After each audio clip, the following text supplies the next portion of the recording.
Hare Krishna. So Arjuna has sufficiently glorified Krishna in two shlokas, the first two shlokas of chapter 11. And now he's finally going to put forward the intense desire that he has in his heart in shloka number 3. So let's see that now.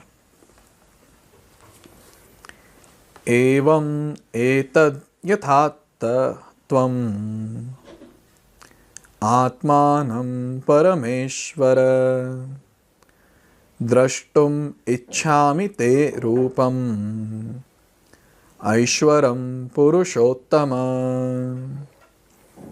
So here he's using two words. He says, Purushottama, O best of all the personalities, O greatest of all the personalities. Param Ishvara, Parameshvara, O Supreme Lord, O Supreme Form. Evam etad, he says, that though I see you here before me in your actual position, yatha atha tvam atmanam, as you have described yourself. So Arjuna is able to see Krishna in front of him the way Krishna had described himself. But then he says, Drashtum ichhami te rupam aishwaram. But then he's saying ichhami. But then I've got a desire. And what is that desire? Drashtum te rupam aishwaram. I wish to see how you have entered into this cosmic manifestation. I want to see that powerful form of yours. Now there's a very nice shloka where Arjuna is putting forward a very, very intense desire that he has got in his heart. Now why this desire came? That's a very important question. Now in shloka number 16 of 10th chapter, we see that Arjuna, his question was very clear, his request was very clear. He says, Vaktum arhasi asheshena divya hi atma vibhutayah. So he's saying, O Lord, O Krishna, Vaktum arhasi asheshena. In detail, O Krishna, please tell me in detail about vibhutayah, about your own opulences. But then what did Krishna do in 10th chapter? Krishna, superficially, he gave 82 examples about his opulences. Now Arjuna is like, I asked for in detail and you gave me superficially. Now I don't want to hear. Now I want to see. I want to see that wonderful, powerful, opulent form of yours, the universal form. So this is what is the request that Arjuna is putting forward in this particular verse. Very nice points from the purport. Lord said that because he entered into the material universe by his personal representation, the cosmic manifestation has been made possible and is going on. So Lord Krishna has described very clearly about his opulences, and he has made it very clear in the last shloka that just by the fragment of himself, that is Shirodakshaya Vishnu or Paramatma feature, he pervades the entire creation. So this was very, very much clear in the 10th chapter, especially the last shloka. Now here the question is, why is Arjuna asking this? One is he wants to see. But then another important thing is, see, Arjuna is not a person like us. We are doubtful people. We have lots of doubt. But then for Arjuna, everything is clear. Krishna is standing in front of him. Why will be any doubt in Arjuna's mind? But then why Arjuna is asking this question or requesting Krishna that please show me your universal form? Here is the answer. In order to convince others in the future who may think that Krishna is an ordinary person, Arjuna desires to see him actually in his universal form, to see how he is acting from within the universe, although he is apart from it. Now, in future means Kali Yuga, that is all of us, Kali Yuga beings, we might have this doubt, as many people try to say this. That okay, Krishna is another ordinary person. What is the difference between him and me? They don't realize that Krishna picked up Govardhan on his little finger of left hand for 7 days and 7 nights at the age of 7. They don't realize that. And here we are not able to pick up a small card on the little finger for 7 minutes also or 7 seconds also. So this is a very important thing to understand. Sometimes we don't acknowledge the greatness of Krishna. But then, to acknowledge that also, we need some piety, we need some spiritual punya. Then we'll be able to acknowledge Krishna's greatness. But then for those people who lack the spiritual punya, those people who are not very much qualified to understand Krishna's greatness, here Arjuna wants to explicitly tell everyone and display Krishna's universal form so that they believe or they don't believe, at least they will understand that Krishna is not an ordinary person. So Arjuna wanted Krishna to reveal or manifest his universal form in front of his own eyes.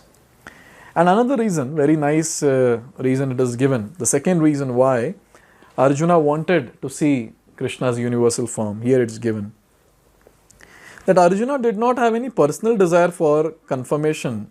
Krishna also understands that Arjuna wants to see the universal form to set a criterion. For in the future, there would be many impostors who would pose themselves as incarnations of God. The people, therefore, should be careful. One who claims to be Krishna should be prepared to show his universal form to confirm his claim to the people. This is the second reason. First is, for people who think Krishna to be ordinary person, Arjuna wanted him to show universal form. Second is to set the criteria. Who is Krishna? Now there are many people in this world, so-called incarnations of Krishna or Krishna himself. For them, this is a criteria. If you are Krishna, then reveal your universal form. So if you are able to reveal your universal form, we'll accept that you are Krishna. So this is a criteria for understanding the person is God or not. So anytime in future, if we come across any Krishnas in this world, any new Krishna in the market, we have to ask that person first that you're telling that you're Krishna, so you have shown your universal form in Bhagavad Gita to Arjuna. So if you're really Krishna, then show your universal form here in front of me. Then I'll accept that you're Krishna. So these are the two reasons why Arjuna is asking this or requesting Krishna to show his universal form. And now here, a nice point is mentioned. Arjuna's addressing the Lord as Purushottama is also significant. So what is the reason that Arjuna is using this word Purushottama? Since the Lord is Supreme Personality of Godhead, that is Purusha Uttama, the best of all the Purushas, he is present within Arjuna himself. Therefore, he knows the desire of Arjuna, and he can understand that Arjuna has no special desire to see him in his universal form, for Arjuna is completely satisfied to see him in his personal form of Krishna. So this is a nice point. Externally, Arjuna is speaking and is requesting that, oh Krishna, please show me your universal form. But then what is the internal mood of Arjuna? That only Krishna knows. Why? Because Krishna is there in his heart. Krishna is there in all of our hearts. Krishna says in Bhagavad Gita, in chapter 15, Śloka number 15, Sarvasya chaham hridi sannivishto matta smritirjnanam apohanam cha vedesha sarve rahameva vidyo vedanta kritveda vit eva chaham. So Krishna is saying that Sarvasya chaham hridi sannivishtaha. I am there in each and every living entity's heart. He confirms this again in 1861 where he says, Ishvara sarva bhutanam riddhesha Arjuna tishtati. Oh Arjuna, I am there in each and everyone's heart. So he is there in the heart of Arjuna also. So Arjuna is speaking something, but the internal mood of Arjuna is understood by Krishna because Krishna is there within his heart. This is a very nice understanding for all of us also. Externally we might act that we are great personalities. Externally we might speak big things. But then internally it might be something else. Externally we can maybe convince many mortal beings of this world, but internally can we convince Krishna? This is a very important question. So whenever we are trying to fake ourselves in front of others, we need to understand that we cannot fake ourselves to Krishna. Krishna knows us in and out both. He knows what we are thinking. He knows what is there in our heart. He knows our desires very clearly. So, as devotees, it's very important for all of us to remain simple, to remain what we are within and show that outside also. Obviously, that doesn't mean that we're cruel inside or we'll be cruel outside. So basic point is, we remain simple within and outside also. So it's a very important point for devotees, because Krishna is attracted by the simplicity of the devotee and not by his duplicity or duplicit nature. In fact, Krishna does not like duplicit people. He makes it very clear at different places. Another thing is, many times people ask this question that why Krishna is not understanding my desire. It's not that he does not understand our desire. He knows what we want. He's there in our heart. He is abhigya. He knows everything. He's omnipotent. He knows everything. But then, whatever is good for us, only that he will sanction. This is the best part about Krishna. So he will know our desire to the core. He will know what is good and what is bad and accordingly sanction. So, when we are thinking about Krishna, that why he is not understanding me, we need to understand one thing, that he is understanding me, but I am not able to understand him. He is able to understand my desire, but I am so unfortunate. I am so fallen. I am so contaminated and sinful that I am not understanding what Krishna's desire is. What he wants me to do now, this I am not understanding.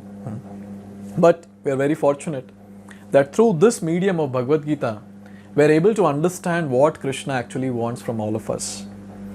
In all these chapters that we're going through, we're actually trying to understand Krishna's desire, Krishna's heart. And when we execute Krishna's desire, then we'll be called as Krishna Bhakta. Then we'll be called as Krishna's devotees. And how can we realize Krishna? How can we understand Bhagavad Gita? How can our desires be purified? By chanting the Hare Krishna Mahamantra.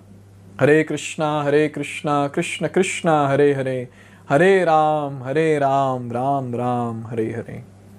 So when we're chanting this Hare Krishna Mahamantra, our heart gets cleansed, our desire gets purified, and we get a lot of clarity in life to understand what Krishna wants from all of us.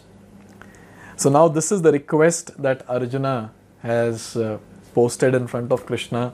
He has put forward in front of Krishna. And now, after asking for such a big thing, universal form, now Arjuna is talking about his own qualification. So let's see that in the next video. Hare Krishna. Hare Krishna, Krishna